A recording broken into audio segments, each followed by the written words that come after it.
Hey guys, it's the Wolf here, welcome to my podcast. The topic is Dragon Ball games. Well, more so the experience I had with Dragon Ball games I've played in my life. First off, I'm not really all that much into anime, but I've always had a soft spot for Dragon Ball. The first Dragon Ball game I've ever played was Dragon Ball GT Final Bout for Sony PlayStation.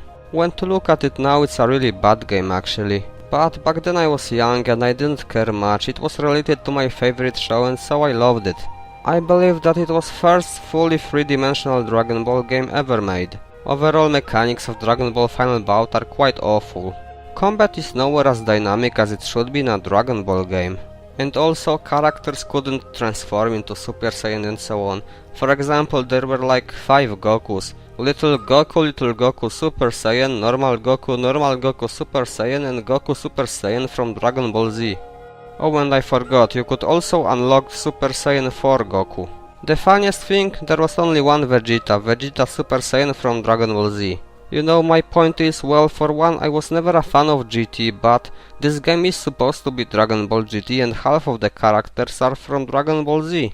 It's a little ridiculous, I don't know who designed this game. But as I mentioned before, I was young and the only thing that mattered to me was that the game was about Dragon Ball. And so I spent many long hours playing this game and actually having fun. The next Dragon Ball game I've played was Dragon Ball Z Ultimate Battle 22. And it was also for Sony PlayStation. It's a two-dimensional game, but what I really loved about it was how many characters it had. But like in Final Bout, the gameplay wasn't dynamic at all. But I believe I had more fun with Ultimate Battle 22 than with Final Bout. Later down I've sold my PlayStation and got a PC, and as you probably know, there aren't too many Dragon Ball games out for PC. Thankfully there are emulators. But the very first Dragon Ball game I've played on PC was Mugen 2. Actually, Mugen was an engine to build your own fighting games on it. But where I live there was a very popular version with Dragon Ball characters in it. The game was so-so, it was always something new.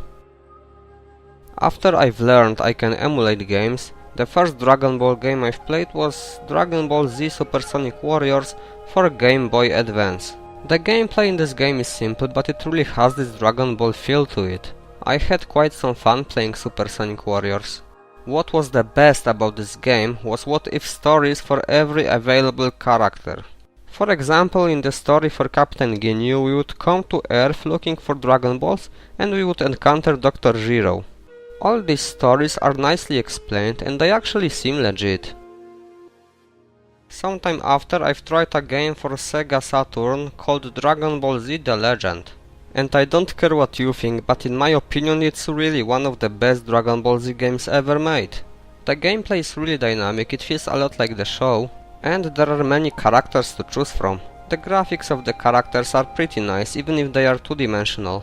But mostly it's the unique gameplay that this game provided. I really don't know any other Dragon Ball game similar to this.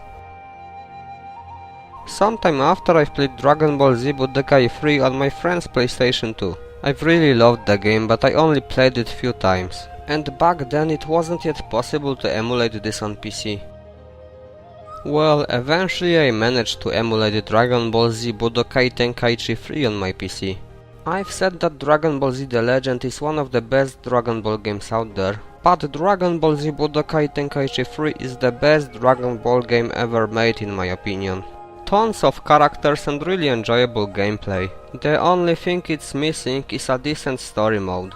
And to tell the truth, I haven't played any newer Dragon Ball games than this. But I've seen many videos, for example Raging Blast. And it is pretty much a copy of Dragon Ball Z Budokai Tenkaichi 3 with newer graphics.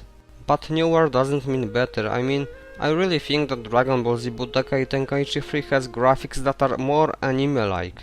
In new Dragon Ball games the characters look as if they were made from modeling clay.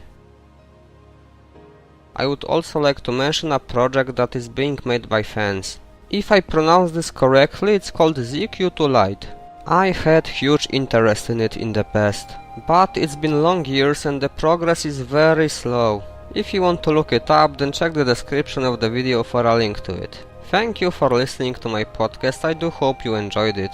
I would be happy if you liked the video and feel free to subscribe to my channel for any future stuff I'm going to do. For now, take care and stay safe, bye!